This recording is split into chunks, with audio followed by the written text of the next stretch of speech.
우리 잠시 기도하고 말씀 속으로 들어가겠습니다.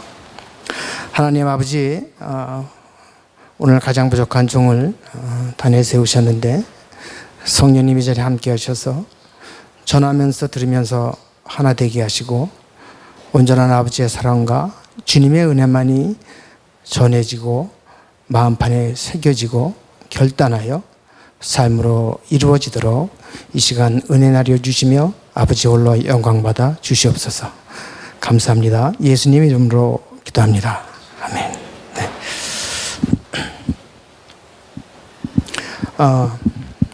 누가복음 18장을 보면 어떤 관리가 예수님한테 나와서 선한 선생님이요, 내가 무엇을 하여야 영생을 얻으리까? 이렇게 묻습니다. 누가복음 10장에도 보면 누가복음 10장에도 보면 한 율법사가 예수님을 시험하기 위해서 예수님께 나와요 묻습니다. 내가 무엇을 하여야 영생을 얻으리까? 사실 이 질문은 동서고금을 막론하고 하나님 곁을 떠나 지금은 죄와 사망 권세 밑에 있는 모든 인간들의 최대 관심사였으며 끊임없는 질문이 되어 왔습니다. 우리 주님은 지혜롭죠? 지혜롭게 반문하십니다. 율법에는 어떻게 기록되어 있습니까? 그러니까 율법사는 이게 자기 전공이잖아요. 아주 의기양양하게 아주 잘 정리해서 대답을 하죠. 내 마음을 다하며 목숨을 다하여 힘을 다하며 뜻을 다하여 주 너의 하나님을 사랑하고 또한 내 이웃을 내 자신과 같이 사랑하라 라고 되어 있나이다, 이렇게 얘기를 합니다. 그러니까 잘 알고 있네요. 그러면 가서 그렇게 하십시오, 이렇게 해서 돌려보내는 장면이 있습니다. 마태복음 22장에도 한 율법사가 예수님께 나와요. 그래서 이 사람이 성경을 제대로 해석하고 있나, 혹시 이단인가, 이거를 시험하기 위해서 나오는지 모르겠어요. 하여튼 예수님에게 묻습니다. 율법에는 무엇이 어떻게 기록되어 있습니까? 예수님이 말씀하시죠. 선생님, 율법 중에서 어느 계명이 큽니까? 하고 물어보죠. 예수님은 내 마음을 다하고 목숨을 다하고 뜻을 다하여 주 너의 하나님을 사랑하라 하셨으니 이것이 크고 첫째 되는 계명이요, 둘째도 그와 같으니 내 이웃을 내 자신과 같이 사랑하라 하셨으니 이 두 계명이 온 율법과 선지자의 강령이니라 라고 얘기합니다. 성경책에서 모세라고 되면 유대인들의 용어로 모세 오경을 일컫는 말입니다. 그러니까 여기서 율법과 선지자의 강령 그랬는데, 선지자라는 단어는 우리가 말하는 역사서와 예언서를 합쳐서 유대인들은 선지서라고 부르죠. 그러니까 이런 얘기가 되겠죠. 예수님과 율법사와 관리와 그 시대 모든 사람들은 다 모든 성경의 가르침은 첫째로 하나님을 사랑하고 둘째로 이웃을 사랑하라는 얘기라고 이미 다 알고 있다는 얘기예요. 자, 그러면 하나님을 사랑한다는 것, 그것은 무엇을 말하는 것일까요?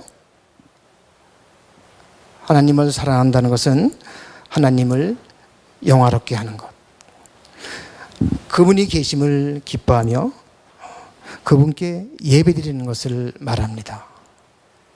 여러분 아시는 바와 같이 예배에는 공예배와 삶의 예배가 있습니다.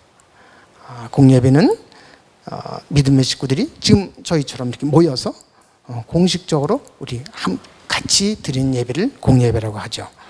삶의 예배는 각자 자기 삶의 자리에서 자기의 몸을 죽여서 쳐서 하나님이 기뻐하시는 산제물, 희생제물로 드리는 삶의 예배를 얘기합니다.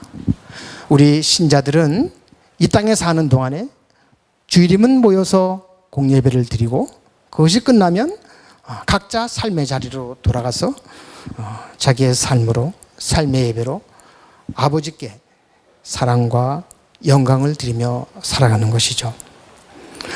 오늘 말씀의 배경은 사마리아 땅 야곱의 우물가입니다. 제가 이제 한국에 나가 있다 들어오니까 엄청 더워요. 그 기후가 바뀌니까 참 힘들더라고요. 근데 성경 본문의 이 시대 이 장소는 지금 우리의 날씨와는 비교도 할 수 없이 더 더운 것입니다. 그러면 자매님들이 물을 기를 때 언제 가겠어요? 시원할 때, 아침이나? 네, 그렇죠. 저녁 때 갑니다. 그런데 남들의 눈을 피해서 남들 안 올 때 땡피었어요. 대낮 정오경에 물을 기르러 와야만 되는 소외된 여인이 있는 것을 우리 주님께서는 아셨습니다. 그래서 그 여인을 구원하기 위하여, 그리고 그 여인을 이용해서 그 동네 사람들을 구원하기 위하여, 당시 유대 사람들은 사마리아를 지나지 않습니다. 그런데 주님은 갈릴리로 가실 때 일부러 사마리아를 통해서 그 땅으로 찾아가시는 것이죠.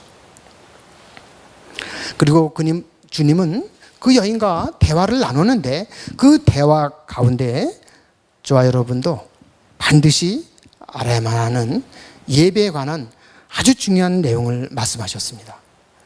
그리고 성령님은 그 시점으로부터 약 60여 년 후에 사도 요한으로 하여금 요한복음에 기록되게 하셨습니다. 그것이 오늘 저와 여러분이 함께 봉독하고 들은 말씀입니다.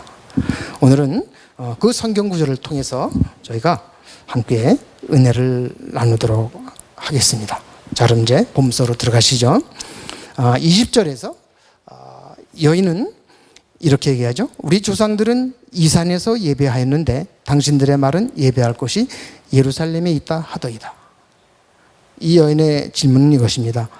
어디에서 예배를 드려야 하는가의 문제죠.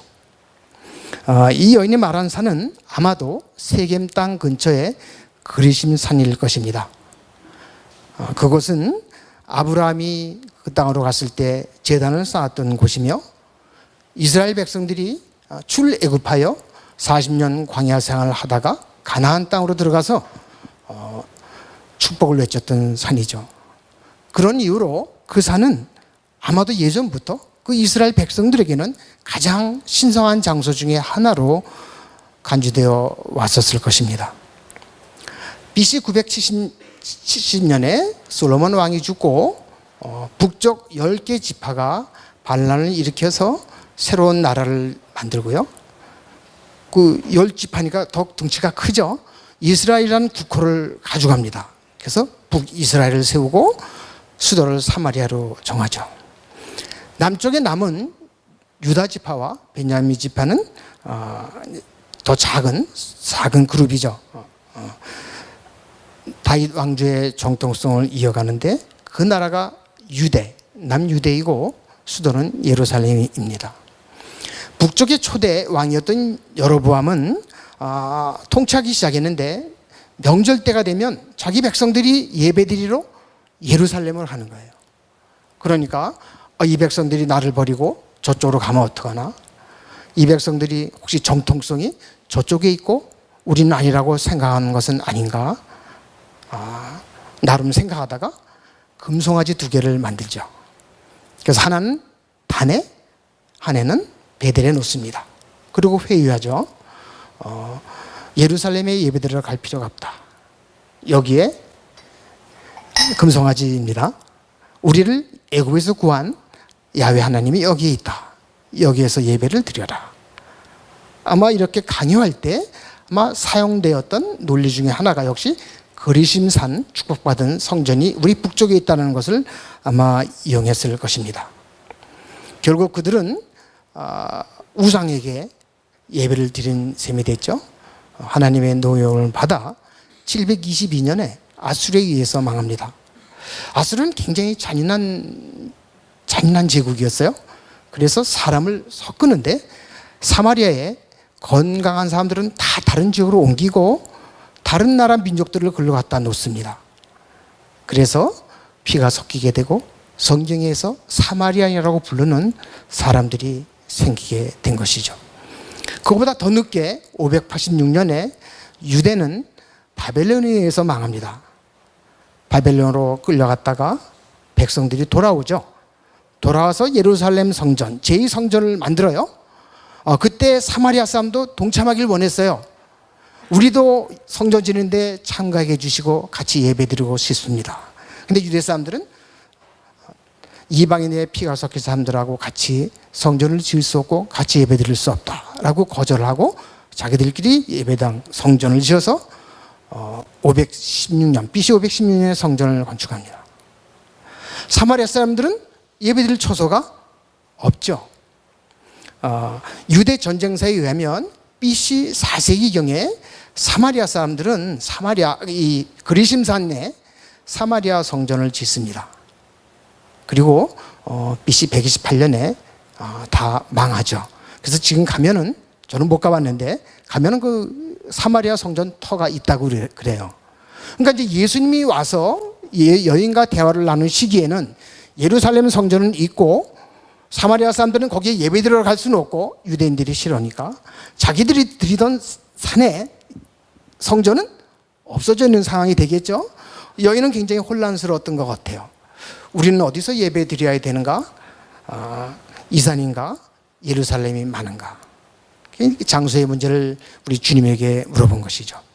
그런데 우리 주님은 이렇게 얘기하시죠. 21절에서 여자여 내 말을 믿으라. 이 산에서도 말고 예루살렘에서도 말고 너희가 아버지께 예배할 때가 이르리라. 여러분, 저 예수님의 동문서답 유명하죠. 성경에 보면 너무나 많이 있습니다. 이게 한 단계 낮으면 못 쫓아가요. 저희 나이 또래 남자들 되면 아주 구살이 많이 먹으면서 살 겁니다. 이게 우리가 또 이 남자는 원래 프로세스가 하나예요. 근데 여성분들은 멀티 프로세스인 것 같아요. 더군다나 생각이 자꾸 낮아지면서 이게 동문서답을 잘합니다. 저도 구살이 많이 먹는데 우리 예수님은 구살이 먹는 동문서답이 아니고 굉장히 깊은 내용이 있는 동문서답을 항상 하시죠. 여인은 예배 장소에 관했는데 예수님은 동문서답 하십니다. 23절에서도 이렇게 얘기하시죠. 아버지께 참되게 예배하는 자들은 영과 진리로 예배할 때가 오나니 곧 이때라. 이게 무슨 얘기입니까? 곧 이때라. 그래서 때가 굉장히 중요하게 주님은 얘기하고 있습니다. 곧 이때라는 것은 내가 오기 전과 내가 온 후에는 다르다라는 걸 얘기하고 있는 것입니다. 내가 오기 전에는 참된 예배가 없었다라고 얘기하는 것이죠. 이게 무슨 말인가? 이 내용을 제대로 알려면 저게 나오는 또 하나 중요한 단어가 하나 있습니다. 그것을 알아야 우리가 예수님이 왜 이때라고 얘기했는지를 알 수 있어요. 자, 저기에서 때 말고 21절, 23절에서 뭐가 중요한 단어가 보입니까?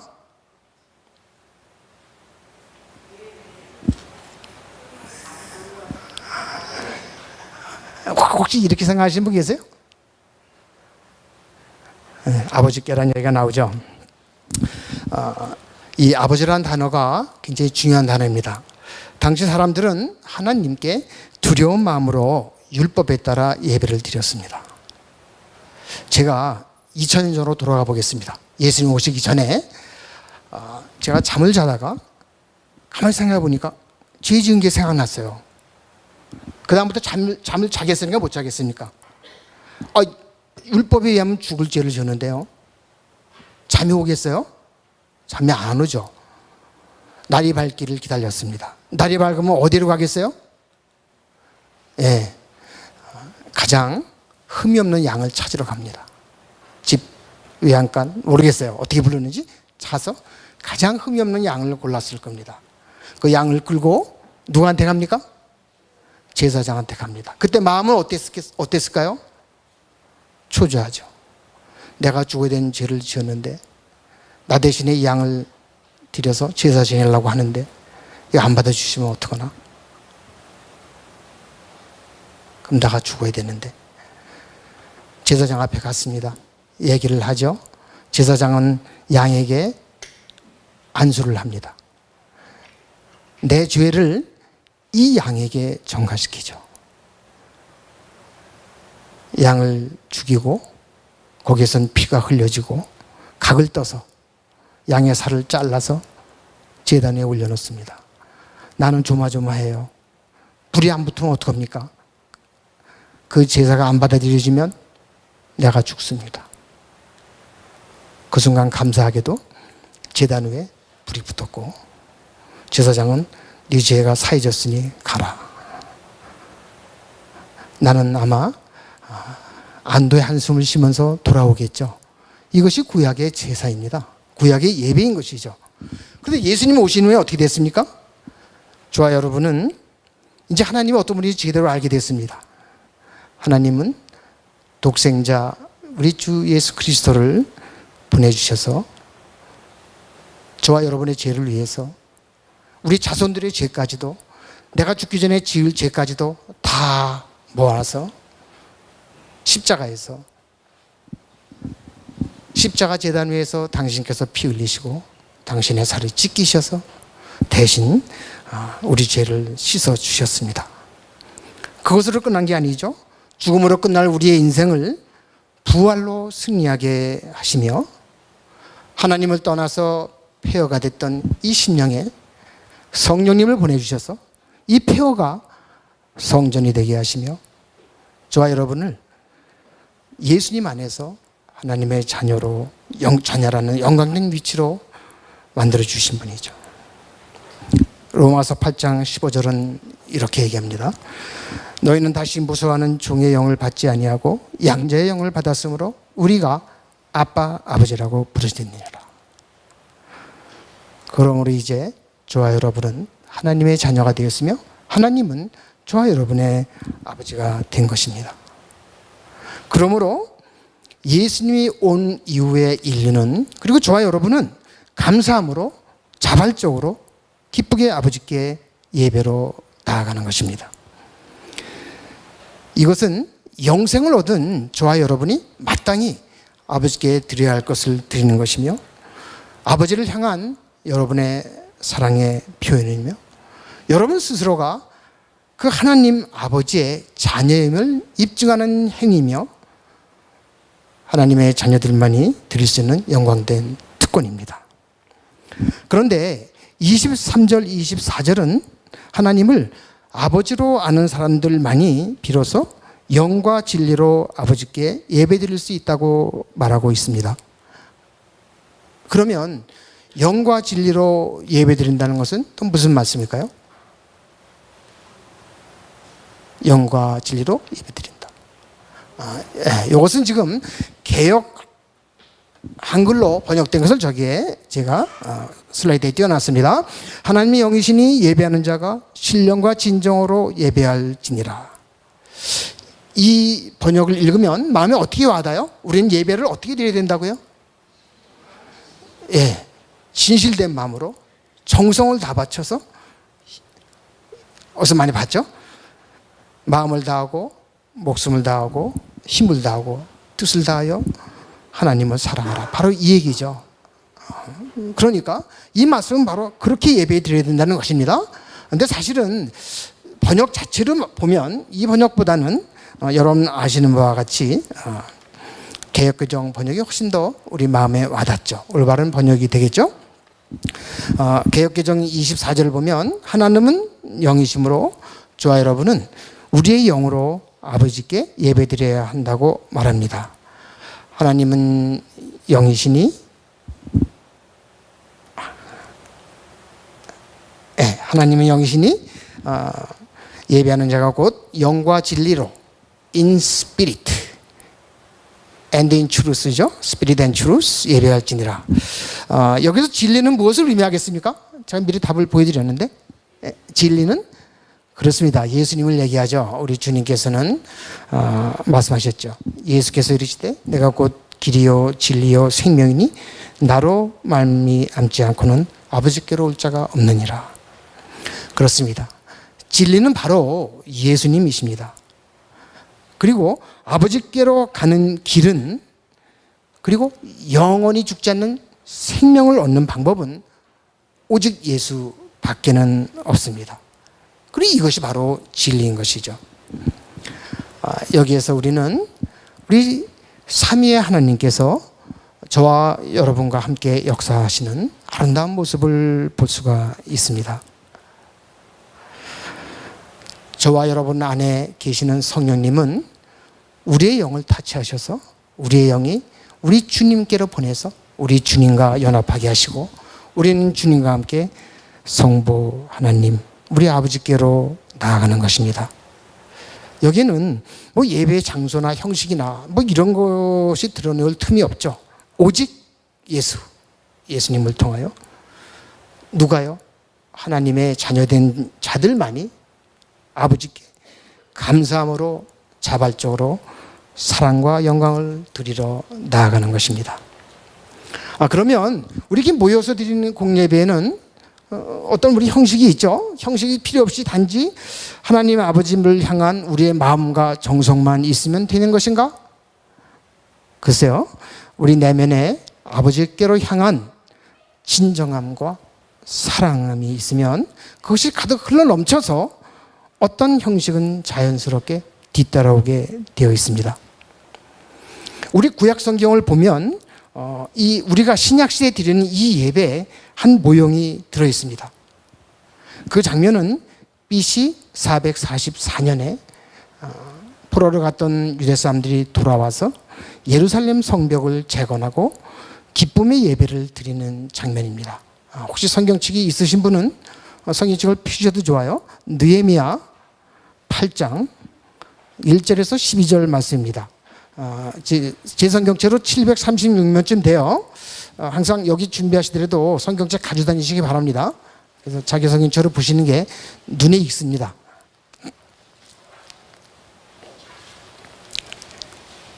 아, 4절부터 제가 읽겠습니다. 느헤미야 8장 1절에서 12절인데 4절부터만 보겠습니다.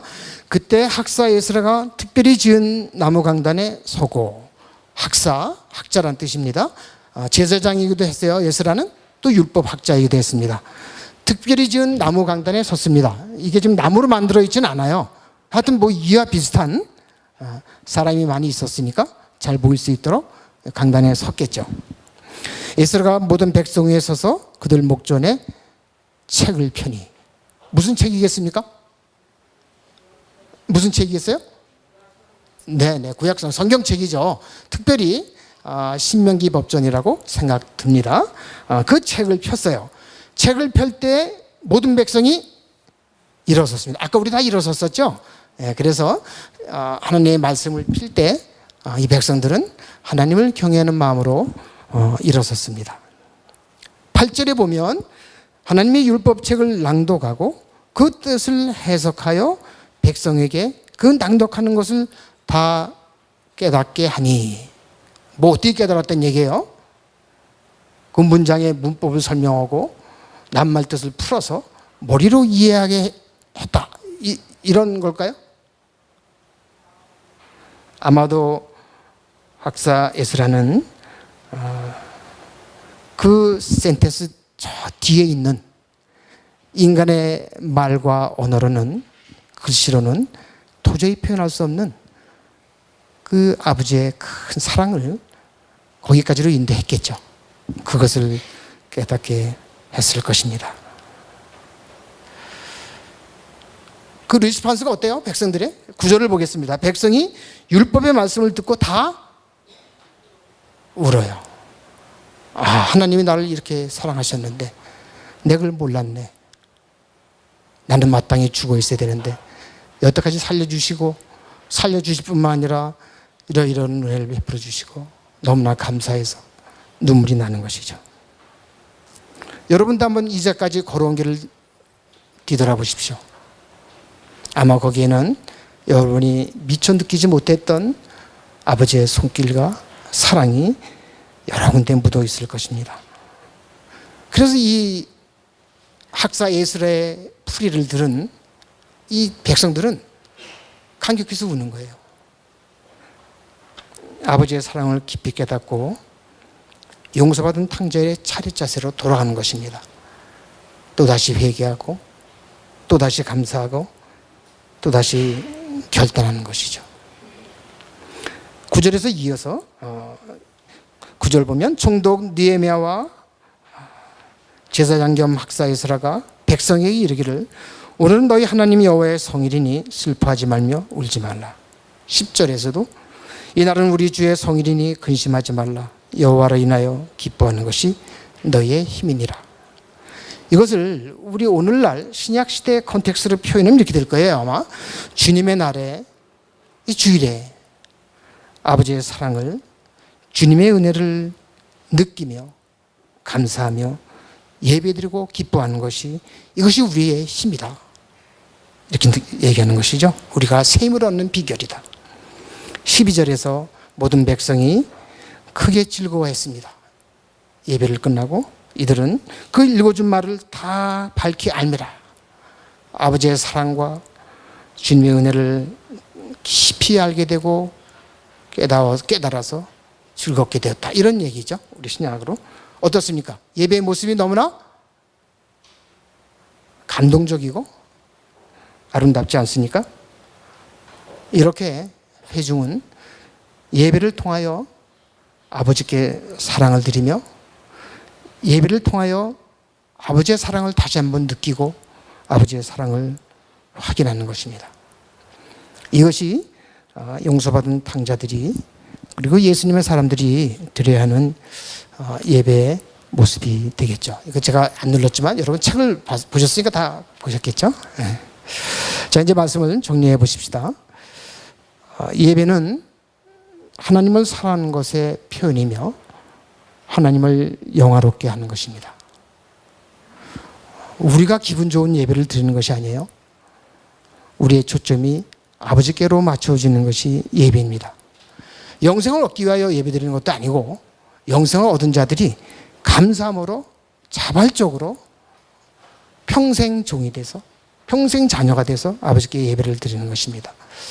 예배에 있어서 가장 중요한 것은 예배의 대상입니다. 저와 여러분을 너무나 사랑하셔서 독생자 예수 그리스도를 내어주시기까지 하며 우리를 자녀 삼으신 아버지가 우리의 예배 대상입니다.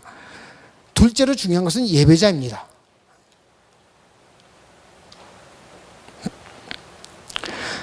저와 여러분은 죄인으로 태어나서 하나님 없이 비참한 삶을 살고 있었습니다.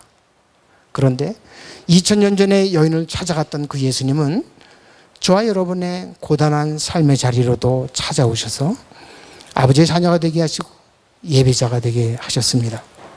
셋째로, 아버지가 기뻐 받으시는 예배는 영과 진리로 드리는 예배입니다. 그것은 특히 예배 드리는 순간만 드리는 것이 아니라 라이프타임 잡이죠. 매 순간 여러분들이 every second 살아있는 희생제물이 되어 여러분 스스로를 죽이고 자기 자신을 희생제물로 해서 성령님의 인도로 예수님과 함께 아버지께로 나아가는 것입니다. 오늘도 성경은 이야기하고 있습니다. 아버지께서는 자기에게 영과 진리로 예배하는 자들을 찾으십니다. 돌아보면 오늘날 우리 교회가 사회로부터 외면받는 것은, 어쩌면 저와 여러분이 또 우리나라에 지금 있는 우리 크리스찬들이 이 예배에서, 공예배에서 하나님의 깊은 사랑을 깊이 깨닫고 담아내는 데 실패하고 있으며, 삶의 자리에서 그 사랑을 나누는 데 실패하고 있지 않나, 이런 생각을 하면서 예배 준비하면서 아버지께 회개를 많이 했습니다. 우리 사랑하는 새누리 성도 여러분, 우리는 지금 원웨이로 되어 있는 길을 가고 있습니다. 우리 간 길은 다시 돌아오지 못해요. 원웨이 아시죠? 내 길입니다. 그 길은 다시 돌아오지 못하는데 얼마나 남았는지 몰라요. 제 생각에는 그렇게 긴 세월들이 아니에요. 그리고 서로 남아있는 시간들을 얼마나 남았는지 몰라요. 그 남아있는 시간들을 여러분 살아가시면서, 세월을 아끼시면서 우리 공예배와 삶의 예배에서 영과 진리로 아버지께 영광 돌리는 아름다운 예배의 삶을 사시다가 우리 천국에서 다시 만나는 저와 여러분이 되시기를 주님 이름으로 축원합니다. 아멘.